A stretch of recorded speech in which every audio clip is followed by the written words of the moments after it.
देखो गोटे कथा महात्मा गांधी गोटे महात्मा गांधी कि सन्त विनोबा कि सरदार वल्लभ भाई पटेल गंगाधर तिलक ओडिशार गोपबंधु मधुसूदन हिमानी ओडिशार पश्चिमांचल बिरसा मुंडा लक्ष्मण मुंडा सुरेंद्र नायक समस्ते वर्ष वर्ष संग्राम कर महात्मा गांधी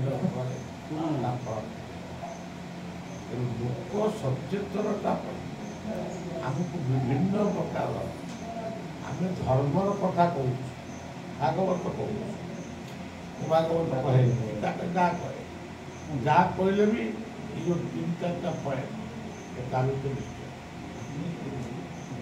टीवी माध्यम हम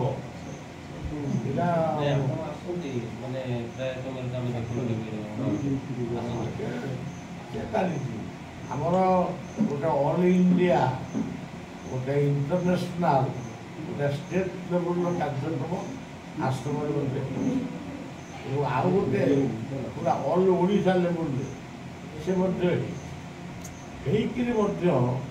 आपण मैंने देखु आम प्रत्येक राज्यर परिवेश विभाग को आम चिठी दो सबू राज्यर परिवेश विभाग आम कथा ग्रहण कर सेंटर को दो से भी चिठी एकमात्र ओडिशा निरंतर चिठी बोधे मुख्यमंत्री आम अनुसंधान करूँ मुख्यमंत्री प्राइवेट सेक्रेटरी पाखे आम चिठी तेणु सी पढ़ती नहीं ना उत्तर यहीटा हूँ दुखर आम सरकार को किसी समालोचना करूँ आ सरकार आम गोटे कथा जो गंजेई टीवी ब्यान कले गंजेई बाबा बलिया कथा आपण मान सब जानी किंतु गुटुका बंद कर गुटुका चली गंजेई भी चली प्रशासन तेणु आम कौन सरकार को मद्य आउ मादक गोटे कथा छाड़देवी मद्य मादक गोटे रोग लगे अंकुश रहा दरकार एवं जो सरकार आसिले प्रथम दिन जो दिन से मुख्यमंत्री भाव शपथ देते परदिन ही मुझे फोन में जोगाजोग कली एवं से कथा कर मद्य मादक आपण गोटे अंकुश सृष्टि कर आउ द्वितीय कथाटी हूँ गछ आ तृतीय कथा जो गणतंत्र ये जो कथा आपको कहे सी खाली कहली नहीं पुणी पाखु चिठी भी नहीं प्रत्येक माने विरोधी दल ये दल विरोधी दल गोटे शब्द किंतु विरोधी दल सब प्रस्तावक दल हवा खाली जो कथा सरकार करेंगे विरोध करेंगे से गणतंत्र विरोधी दल एवं तो नवीन बाबू विरोधी दल को आसिले से कौन प्रस्ताव देवे कि विरोध करेंगे समय पड़ ये वर्ष भारत वर्षर प्राय सबू प्रदेश ओडिशार 30 जिले आम तीनोटी कथा उपरे जनसाधारण मानक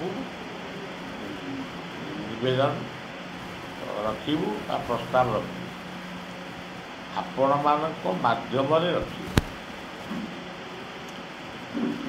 प्रथमटी हूँ वर्तमान जंगल गुड़िक नष्ट हो प्राकृतिक जंगल गुड़िक आंचलिक अधिवासी मान जदि आंचलिक युवशक्ति मान यदि यह गुरुत्व न दियंती ताले जंगल नष्ट हो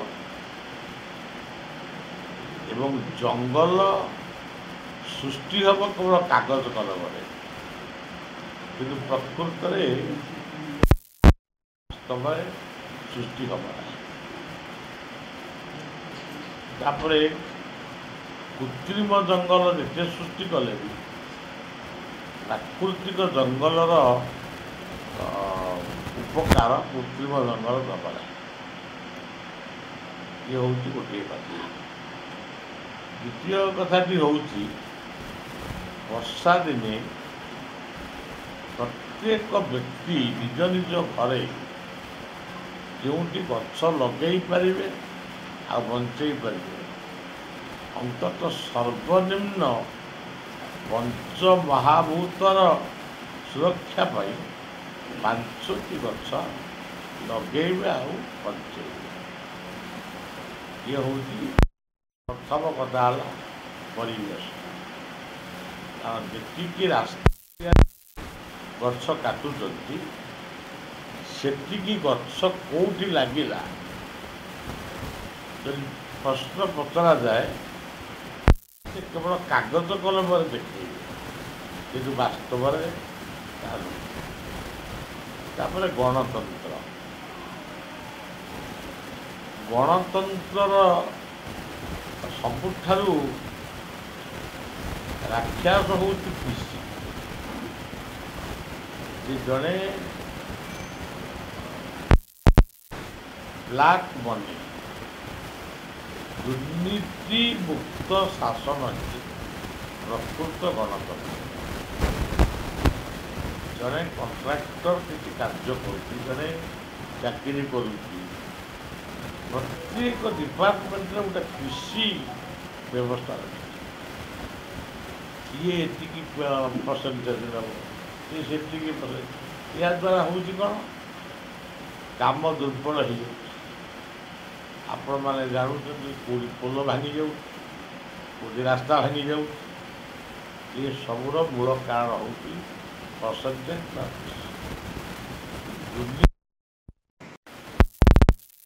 ଗଣତନ୍ତ୍ର। ଏବେ ଗୋଟିଏ ପୁରୁଣା ସରକାରରେ ଯାଇଛନ୍ତି, ନୂଆ ସରକାର ଆସିଛନ୍ତି। ଆମେ ସବୁ ସରକାରକୁ, ଭାରତ ସରକାରକୁ, ସବୁ ରାଜ୍ୟର ସରକାରକୁ ଏବଂ ଆମ ରାଜ୍ୟର ବର୍ତ୍ତମାନର ସରକାର ପୂର୍ବତନ ସରକାରକୁ କଥା କୁହାଯାଏ।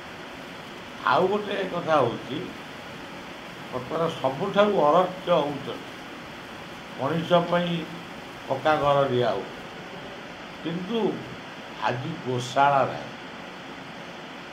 ଗୋଶାଳା ଅଭାବରେ ଆଜି ଗାଈ ଗୋରୁ ଗୁଡ଼ିକ ରାସ୍ତାରେ ବୁଲୁଛନ୍ତି।